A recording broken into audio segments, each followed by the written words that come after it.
नमस्कार। मैं एक बार फिर आप सभी के साथ हूँ। राजस्थान हरियाणा बॉर्डर शाहजहाँपुर का जो बॉर्डर लगता है वहाँ पे, और चारों तरफ का माहौल देख के ऐसा महसूस हो रहा है जैसे ये कोई मेला लगा हुआ हो। और यहाँ हमारे साथ कुछ लोग हैं जिनसे हम बात करना चाहेंगे। और हमारा प्रयास, मैं ये बात पहले की वीडियो में भी कह चुका हूँ कि ये हमारा कोई न्यूज़ चैनल नहीं है, ये व्लॉगिंग का चैनल है। लेकिन किसान का बेटा होने के नाते मैं ये प्रयास कर रहा हूँ कि जो लोग अपने घरों पे बैठे हुए हैं आज इस इतनी बड़ी लड़ाई में, वो लोग इस बात को समझें कि क्यों लोग अपने घर की सुख सुविधाओं को छोड़कर इन सर्द रातों में यहाँ इकट्ठे हुए हैं, यहाँ सड़क पे सोने को मजबूर हैं। ऐसी चीज़ों को आप तक पहुँचाने के लिए हम प्रयास कर रहे हैं और हम लगातार कोशिश भी कर रहे हैं कि यहाँ जितने भी लोग आए हुए हैं उन सब से भी हम बात करें। हमारे साथ हैं, आप राजस्थान जाट महासभा से जुड़े हुए हो, इधर से आप कर ले ताकि साहब दिखे चेहरा।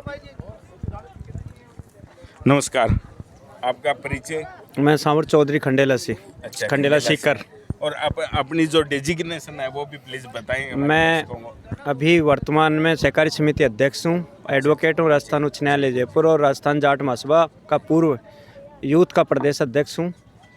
मैं एक चीज़, जैसे मैं आप सब लोगों को पहले भी वीडियो में बता चुका हूँ, न्यूज़ चैनल नहीं है, व्लॉगिंग का है। और मैं खुल के एक चीज़ कहता हूँ कि जब मोदी सरकार ने जो हठधर्मिता कर रखी है, आपको क्या लगता है, वो जब जिद उन्होंने पकड़ रखी है, और आज जिस बड़ी संख्या में, हमारे दर्शकों ने पहले भी देखा है कि यहाँ किस संख्या में लोग राजस्थान हरियाणा से शाहजहाँपुर बॉर्डर पे हैं, इसके अलावा कुंडली बॉर्डर, सिंगू बॉर्डर पे, गाज़ियाबाद में उत्तर प्रदेश, पंजाब, हरियाणा के किसान मौजूद हैं, और इन्होंने रास्ता रोक रखा है।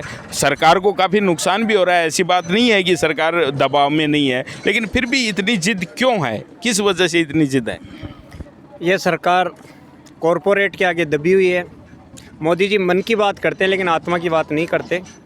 उनके मन में बेईमानी है, और वो जिस राम का और धारा 370 का नाम लेके इस देश पे शासन करते हुए किसानों को भी अगर इन उद्योगपतियों के हवाले करना चाहते हैं तो उनकी गलतफहमी है।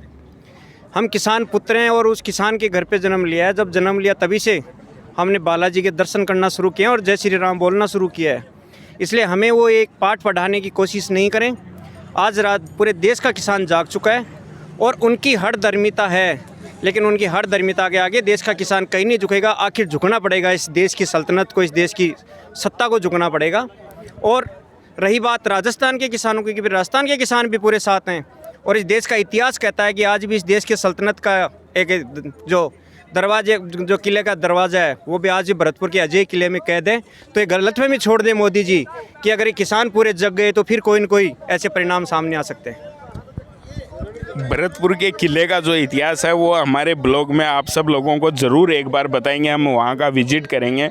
और जैसा इन्होंने बताया, मैं एक बार आपको ये बात बता दूँ कि किसान जितनी मजबूती के साथ अपने हक की लड़ाई लड़ रहे हैं, उसमें जो विश्वास इन लोगों के मन में है और हमारे मन में है कि मोदी सरकार को, इस देश की सत्ता को झुकना ही पड़ेगा। और इतना अन्याय, तो ये तो एक तरीके से लोकतांत्रिक व्यवस्था है, उसकी हत्या है। लोकतांत्रिक व्यवस्था में जो राजा है, जो हमारा प्रधानमंत्री है, उसको प्रजा की सुननी चाहिए। अगर यही राजतंत्र होता, राजा का राज होता, तो हो सकता है वो ना सुने, क्योंकि वो तो वंशावली है, उसका वंशज जो भी आएगा वो राजा बन जाएगा। लेकिन यहाँ तो सुनना चाहिए, लेकिन फिर भी यहाँ कोई सुनवाई हो नहीं रही। एक सबसे बड़ी बात जो हर मैं वीडियो में और हर हमेशा बात करते हुए मैं कहता हूँ, मोदी ने अपने बयानों में, अपने भाषणों में, बड़े बड़े मंचों से एक बात कही है कि जब भी आपको लगे कि मैं गलत हूँ तो आप मेरे को चौराहे पे लाके खड़ा कर देना। मैं ये कह रहा हूँ, आज हज़ारों की संख्या में, लाखों की संख्या में बॉर्डरों पे किसान डटे हुए हैं। मोदी सरकार का मंत्री तक बॉर्डर पे आके बात करने को तैयार नहीं है, वो सीधा दिल्ली बुला रहे हैं प्रतिनिधिमंडल को। ऐसी समस्या क्या है, क्यों नहीं आना चाहते? ऐसा है कि इस लोकतंत्र का अगर सबसे बड़ी भागीदारी देखी जाए देश में, तो किसान और मजदूर इस लोकतंत्र का सबसे बड़ा भागीदार रहा है। और ये मोदी जी गलतफहमी छोड़ दो, इसी किसान वर्ग ने इस लोकतंत्र में अपनी वोट की अहमियत निभाते हुए बढ़-चढ़ हिस्सा लेके आपको देश की सत्ता सौंपी है। और ये सत्ता छीनते हुए भी टाइम नहीं लगता है, क्योंकि वो अधिकार इस किसान के पास आज भी मौजूद है। रही बात इनकी हठधर्मिता की, तो मुझे लगता है कि ये देश के चौकीदार ही बनना रहना चाहते हैं। इनको देश की जनता ने बनाया तो प्रधानमंत्री था, लेकिन देश की जनता को ये पता नहीं था कि अडानी अंबानी जैसे उद्योगपतियों के चौकीदार निकलेंगे। मुझे लगता है इनका विकास के जो नारे देते थे इतना बड़ा हो गया कि शायद इनके समझ में ही नहीं आ रहा है। और आज ये जिस जनता के बीच से जाके चुन के आए उसमें बीच में आने में इनको डर महसूस हो रहा है। इसका मतलब आपके मन में बेईमानी, आपके मन में पाप है, और आप है ना इस किसान के साथ अन्याय नहीं कर रहे हो, इस आत्मा और परमात्मा के साथ अन्याय कर रहे हो, और उसका परिणाम आपको बेहद बुरा भुगतना पड़ेगा। आप कैसे हो जी? मैं जयपुर से सुरेंद्र मिल गवर्नमेंट एडवोकेट हूँ हाई कोर्ट में। मैं भी एक किसान पुत्र हूँ।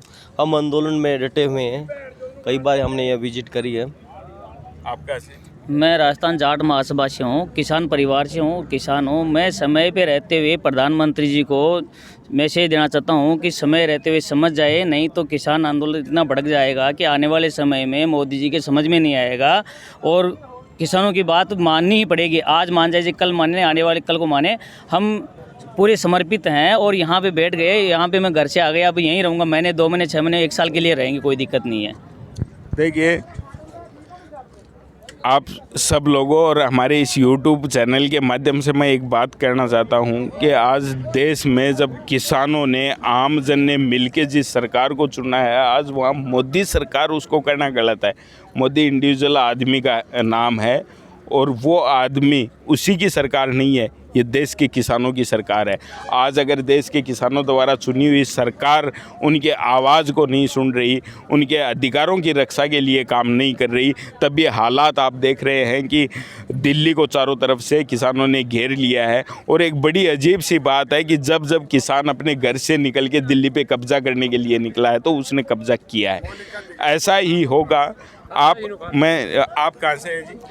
मैं जी गंगानगर से हूँ और किसान का पुत्र हूँ। किसानी से जुड़ा हमारा माँ बाप दादा पहले से ही। तो मैं ये सरकार को चेतावनी देना चाहता हूँ कि आप किसानों पर ऐसे गंदे कानून और खेती को ख़त्म करने के लिए, और हमारा घर का धंधा उसी को भी आप ख़त्म करना चाहते हो। किसान तो पहले से ही मरा है। किसान पहले से ही बहुत तंगी झेल रहा है, क्योंकि जो फसलों के भाव वैसे मिल रहे, कोई MSP मिल रही। सरकार बयान कर रही है कि MSP हम दे रहे हैं, तो वो क्या 1-2 स्टेटों में थोड़ी ज़्यादा मिलती है, पूरे भारत में नहीं मिलती कहीं। किसान बहुत दुखी है। मोदी की सरकार है, बीजेपी सरकार है। इसके 303-4 कम से कम MP है। कम से कम MP लोग हैं जो गंगानगर का, हनुमानगढ़ का, जो हमारे एरिया का, मैं तो उसी को कहूँगा ज़्यादा। तो वैसे 300 MP हैं। उनको शर्म आनी चाहिए यार। आपको पब्लिक ने बनाया है, किसान, मजदूर, आड़तिया वर्ग, जो भी आम पब्लिक का देश की उसने बनाया। और ये जो किसानों के लिए ये कानून लाया है, काले कानून, ये हर आदमी पर प्रभाव पड़ेगा। कोई आदमी इससे बचेगा नहीं। चाहे आपके कहने का मतलब ये है कि किसानों के अलावा चाहे वो कोई गवर्नमेंट सर्वेंट हो या कुछ और काम धंधा करता हो, सबके ऊपर इस चीज़ का प्रभाव पड़ने वाला है। और ये प्रभाव तो पड़ेगा, ये इसलिए पड़ेगा कि जब अगर किसानों की उपज है उसको ख़रीदा नहीं जाएगा या उसको महंगा ख़रीदा जाएगा, फिर बेचा भी महंगा ही जाएगा। खाने के लिए अन्न तो चाहिए, पेट तो उसी से भरेगा। तो हर आदमी पर फर्क है इस चीज़। मैं ऐसे जो इस पार्टी के MP है, जो सरकार को बनाते हैं, हम MPओ को बनाती है पब्लिक सारी, मैं उनको ही दोष देना चाहता हूँ। लोकतांत्रिक व्यवस्था है, लोकतांत्रिक हम लोगों ने चुन के उनको भेजा है। और ये तानाशाही आप न करें। ये पहले तानाशाह होते थे, बड़े बड़े तानाशाह चले गए, आप भी नहीं रहना। ये जो दुनिया का यहाँ आना है, जमना और मरना, ये तो एक पड़ाव है। घर तो आगे है, ये सब ने चले जाना है। कोई मोदी नहीं रहेगा, कोई MP नहीं रहेगा, सब ने मरना तो है ही। लेकिन पब्लिक को मत तंग करें, पब्लिक का इम्तिहान मत लें। पब्लिक उखाड़ फेंकेगी, आपको जैसे बनाया वैसे भी उखाड़ देगी। तो मैं आपको सभी जितने भी इनके बड़े बड़े कई मोदी भक्त हैं, तो इसी से बंधे हैं हम। किसान की, मजदूर की या आम पब्लिक का क्या पार्टी उसकी सुविधा देगी, वही पार्टी है उसकी। और जो हमके तानाशाही जैसे रवैया बना रही है हर जगह, तो इसको नहीं चाहिए। मैं कहना चाहूँगा, आम जो किसान भाइया, मजदूर भाइया, इलाके के कहीं से भी हैं, किसानों की आवाज़ पर इकट्ठे हो जाओ। जैसा बाबा जी बता रहे हैं, सत श्री अकाल। हम शाहजहां बॉर्डर पर मौजूद हैं। यहाँ राजस्थान के किसान, ज़्यादा से ज़्यादा किसान, शाहजहां जिंदाबाद। शाहजहां बॉर्डर पर ज़्यादा से ज़्यादा पब्लिक पहुँचे, किसान, मजदूर, आड़तिया संघ, वो भी हमारे से जुड़ा है। मैं इनको यही रिक्वेस्ट करूँगा कि शाहजहां का बॉर्डर है, इसको सील करके हम दिल्ली के लिए कूच करेंगे सब। और इंतजार करते हैं कितने भाई आ रहे हैं, जल्दी से जल्दी पहुंचो 2-3 दिन में और दिल्ली को कूच हमारे दर्शकों के लिए कोई संदेश अपील जो आप करना चाहते हैं? हम ये मार्मिक अपील करना चाहते हैं कि इस किसान ने आज़ादी के आंदोलन से लेके आज दिन तक जब भी किसी पे या देश पे पीड़ा पड़ी है, सीमा से लेके खेत तक या हर कहीं पे भी, तो एक किसान हमेशा कभी पीछे नहीं हटा है, चाहे खुद भूखा प्यासा कहीं भी रहा हो, सर्दी में चाहे ठंड में ठिठुरा हो, चाहे गर्मी में ये भयंकर परेशान हुआ हो, तो आज उस किसान की सिर्फ मेहनत का मूल्य मांग रहा है और उस मेहनत के मूल्य के लिए एक ईमान की लड़ाई है और इस ईमान की लड़ाई के लिए इस पूरे भारत देश की जनता को किसान का साथ देना चाहिए और खड़ा होना चाहिए। आप सभी दर्शकों का धन्यवाद, आप हमारे साथ जुड़े हुए हो। निवेदन करूंगा कि इस किसानों की लड़ाई में जो लोग घर पे बैठ के इस वीडियो को देख रहे हैं वो ज़्यादा से ज़्यादा शेयर करें, ताकि आम जनता की ये जो समस्या है, आज की देश की रीढ़ किसान है, उसके ऊपर जब समस्या आई है तो उन सब लोगों के साथ हमें साथ खड़ा रहना चाहिए। ऐसी सूचना सभी लोगों को मिले। इसी के साथ धन्यवाद, मिलते हैं अगले वीडियो में।